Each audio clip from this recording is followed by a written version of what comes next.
Assalamualaikum warahmatullahi wabarakatuh. Selamat pagi dan salam sejahtera untuk kita semua, saudaraku, para kepala sekolah, para guru, dimanapun Anda berada. Jumpa lagi dengan Gus Luken Sunarto. Pada kesempatan ini saya akan menyampaikan sebuah artikel yang berkaitan dengan peran guru dalam mengembangkan karakter peserta didik melalui kemah literasi.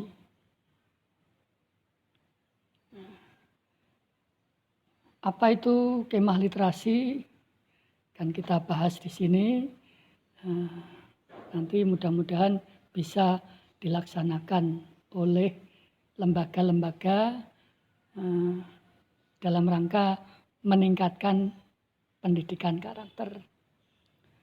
Saudaraku, dasar pemikiran saya adalah sebagai berikut.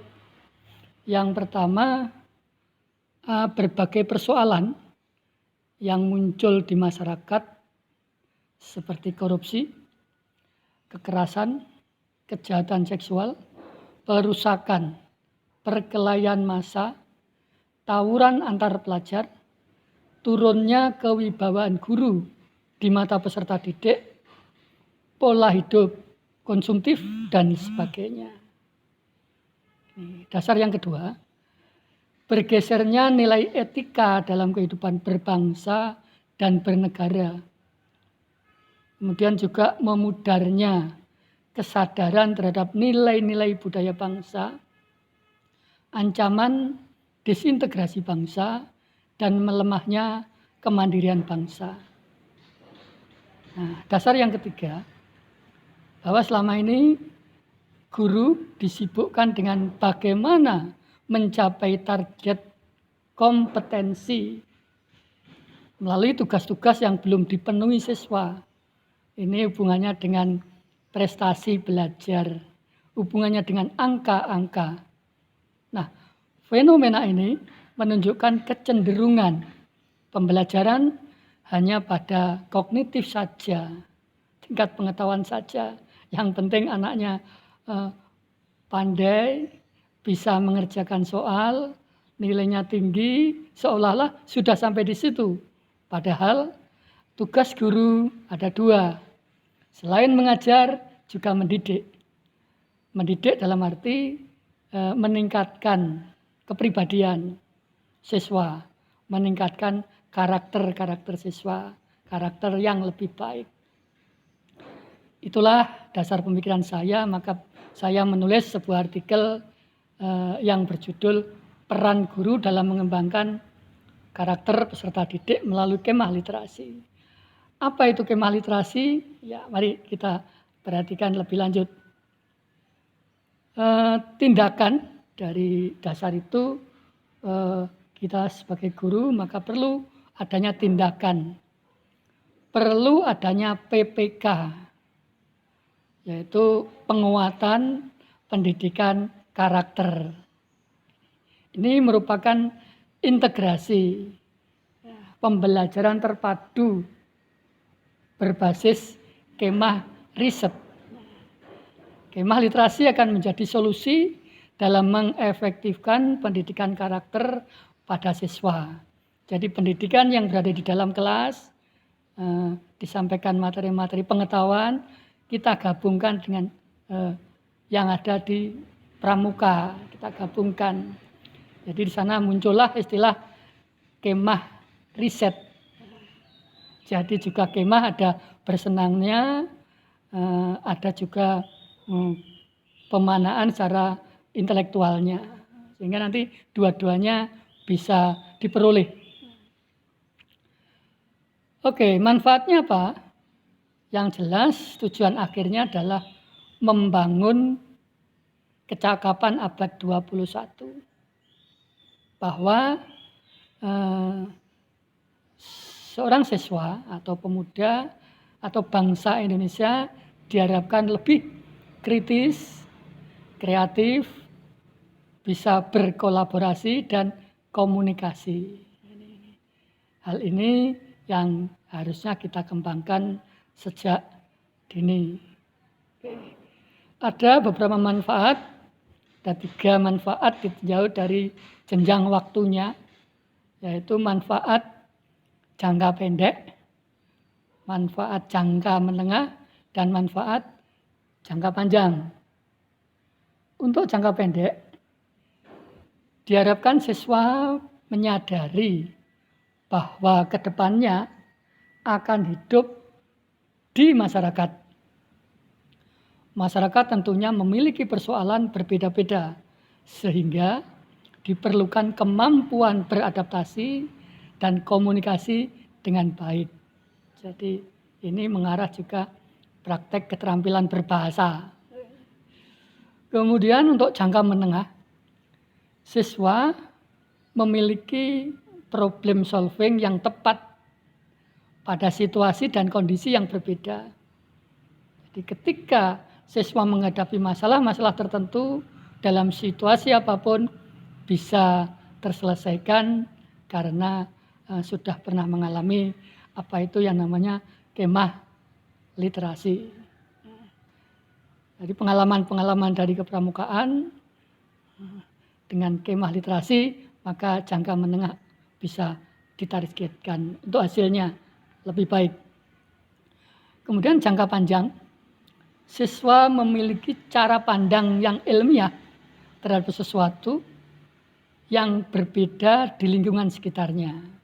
Saya ulang, siswa memiliki cara pandang yang ilmiah terhadap sesuatu hal yang berada di lingkungan sekitarnya.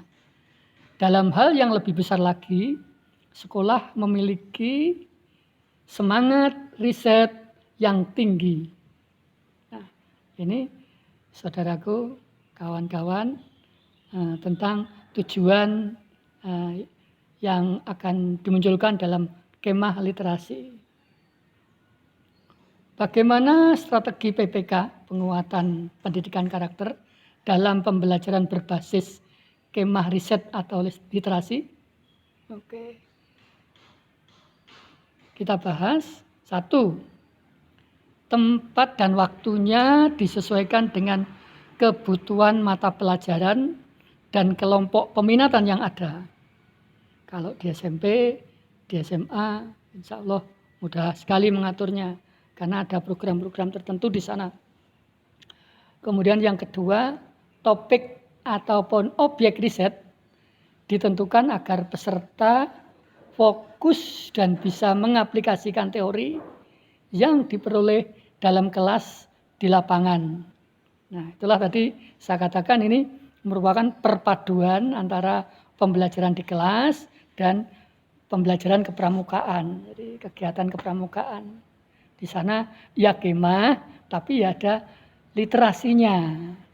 Ada kegiatan membaca, baik membaca pengalaman maupun membaca karya-karya siswa atau orang lain. Yang ketiga, instrumen penelitian digunakan siswa dalam mengumpulkan dan mengolah data hasil penelitian. Kemudian yang keempat, sistematika laporan yang disusun siswa ada 2 jenis, yaitu laporan kegiatan siswa selama berada di dalam rumah penduduk dan laporan kegiatan riset. Masing-masing kelompok mempertanggungjawabkan hasil penelitiannya dengan waktu yang telah disepakati. Ini insya Allah kalau anak-anak tingkat SMA atau SMK sangat mudah. Untuk anak tingkat SMP ya perlu sering atau banyak pembimbingan. Kemudian yang kelima, bahwa laporan yang sudah disusun selanjutnya dipresentasikan di depan guru. Jadi mereka mencoba, mengamati, berlatih, melakukan sesuatu, menulis, lalu disampaikan dengan berbahasa, kegiatan berbahasa. Otomatis terampil berbahasa, baik mengarang atau menulis maupun berbicara. Baik menyimak kawan-kawannya, juga mendengarkan atau yang lain. Jadi semua keterampilan berbahasa masuk kriteria penilaian. Kemudian bagaimana peran guru dalam PPK tersebut? Peran guru dalam penguatan pendidikan karakter melalui kemah riset tersebut. Ya, ada 3 jenis. Yang pertama, guru sebagai peneladan. Artinya guru sebagai pemberi contoh yang nyata dalam tindakan pada kemah tersebut. Atau sebelumnya sudah muncul saat seperti yang ada di kelas-kelas sebelumnya. Sebagai peneladan. Yang kedua, guru sebagai pengarah, yaitu mengarahkan kegiatan, menunjukkan karakter yang sehat. Ingat bahwa prinsip Pancasadar harus kita kuasai. Ini dalam mengembangkan pencapaian penyelesaian masalah. Ini harus ada prinsip. Ingat dengan prinsip Pancasadar. Apa itu Pancasadar? Yang pertama adalah sadar Tuhan, yang kedua sadar hidup, yang ketiga sadar diri, yang keempat sadar masalah, dan yang kelima sadar bahagia. Dari kelima sadar ini adalah merupakan dasar dari nilai-nilai yang terkandung dalam 5 sila Pancasila. Ini tidak bertentangan dengan nilai-nilai tersebut. Dan yang ketiga, peran guru sebagai pembina, yaitu tugasnya adalah membina pelaksanaan literasi, baik di dalam kelas maupun dalam riset. Yang jelas, peserta diarahkan apa yang harus dibaca, pengalaman siapa yang harus dibaca juga. Ini kita tunjukkan atau mungkin kita menyuruh mereka untuk mencari bahan sendiri-sendiri.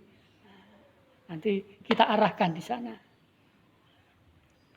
Kemudian manfaat dalam proses.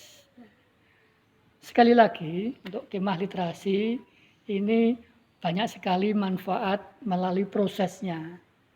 Ya, dan pada saat kemah tersebut.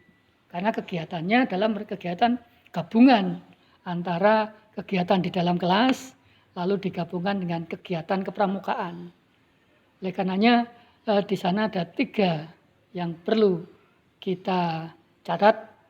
Yang pertama, siswa hidup di tengah-tengah masyarakat sekaligus melaksanakan penelitian sosial dan alam sesuai dengan kelompok peminatannya masing-masing, akan menguatkan karakter yang sebelumnya sudah dibangun di ruang kelas.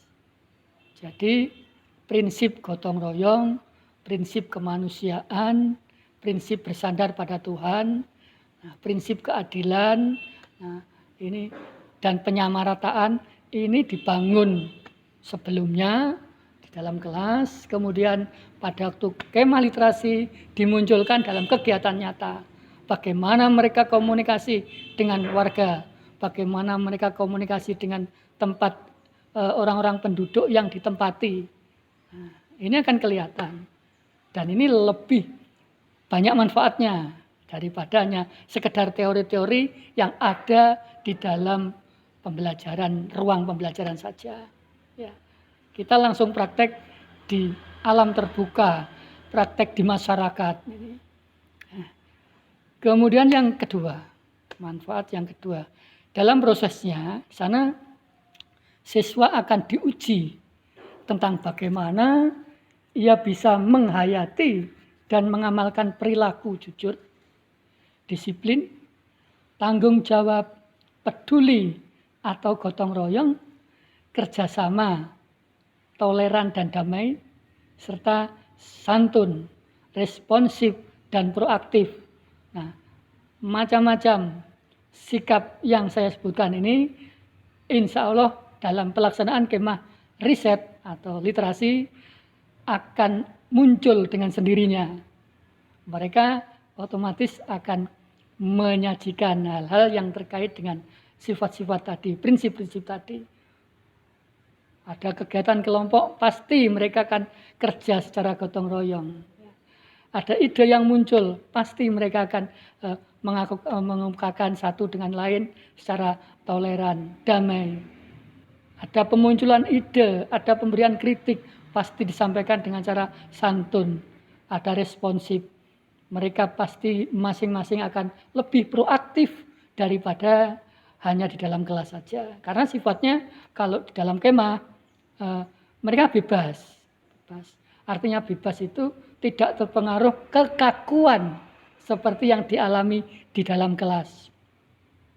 Nah, itu saudaraku, para guru yang saya hormati.